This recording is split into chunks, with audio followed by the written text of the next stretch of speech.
Hello. So I was sitting here and I was talking to Spirit and talking about what I want. At first, I was just asking Spirit to talk to me because I just kind of wanted to hear from them. And then I heard, "What do you want?" And so, and like in a very quiet voice, not like in a loud voice that was like Spirit, but at this point, I'm learning that those little thoughts that come to my mind maybe are Spirit. And as much as I would like the voice to be loud and distinct, I've got to learn to find it within all the noise. So, yeah, I heard, "What do you want?" So then I started to talk about that a little bit more. And I ended up making a list of really 3 things that I really want for myself this year. And they're specific enough for me, but they're also pretty open because I'm a very open person. So I don't really have like a career path yet. I have many passions and many things I think I'd be happy doing. But I have certain things that I want for myself. So I've kind of been circling around those, and something that came up for me is that I want more life affirming experiences. I think that my early adulthood years have been a lot of experiences that have taught me about myself, and have showed me what I don't want, what I don't need, what is just a hobby, what is something that is nice but doesn't work for me, what is just a good idea but not something that I could actually be passionate about or something I actually want to follow through on, what I can do but what makes me tired, what makes me sad, what doesn't really fill me up. I've had a lot of experiences that have showed me what I don't want, and they've been very valuable experiences. It's important to know what you don't need, what you don't want, what doesn't work for you. And I wonder if that's kind of an experience that many young people have, where you spend the early years of your life, and especially of your adult life and your professional life, because I was thinking about this a lot in context of career, and a little bit in context of relationships. But yeah, having a lot of experiences that just show you what's not going to work, that show you, the things that you're not willing to compromise on.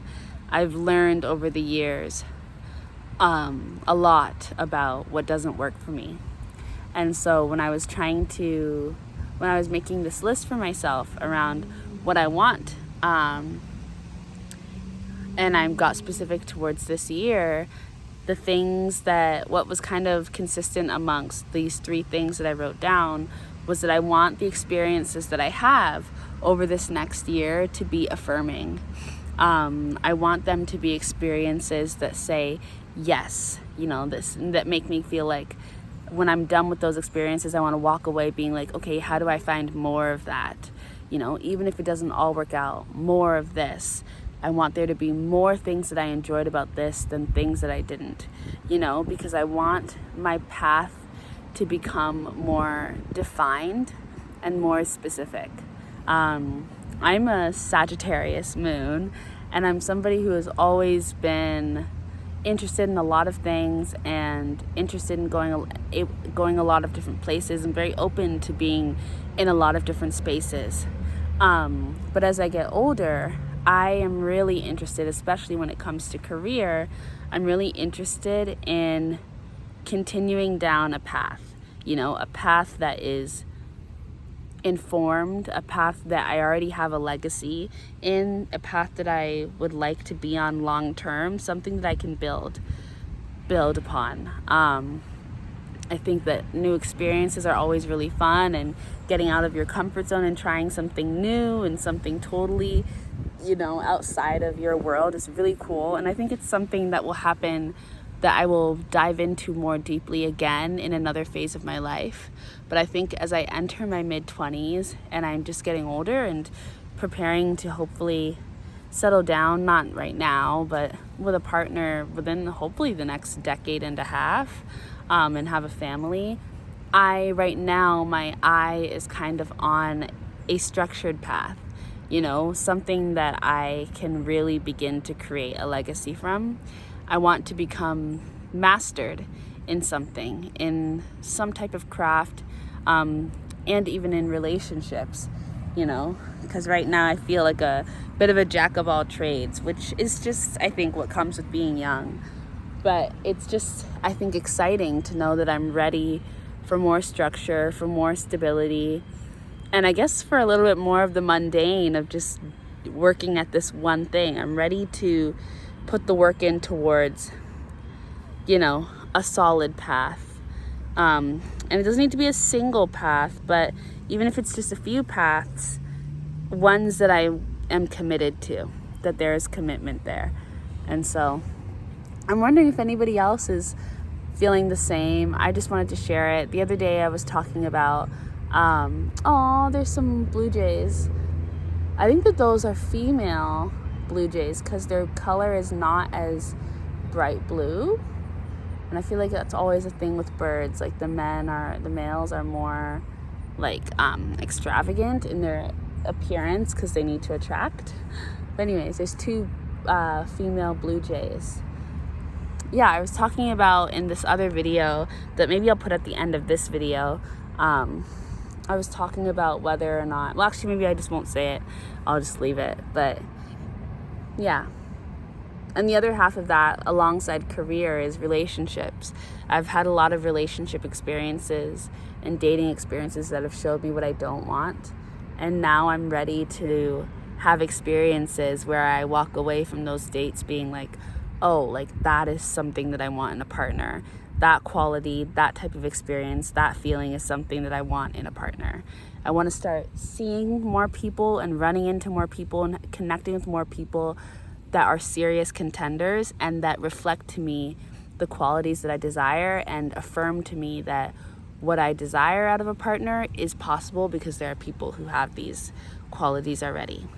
And even if they're not the one, I just want to see and meet more people that are like of the tribe of the people, of the person that I'm going to be with.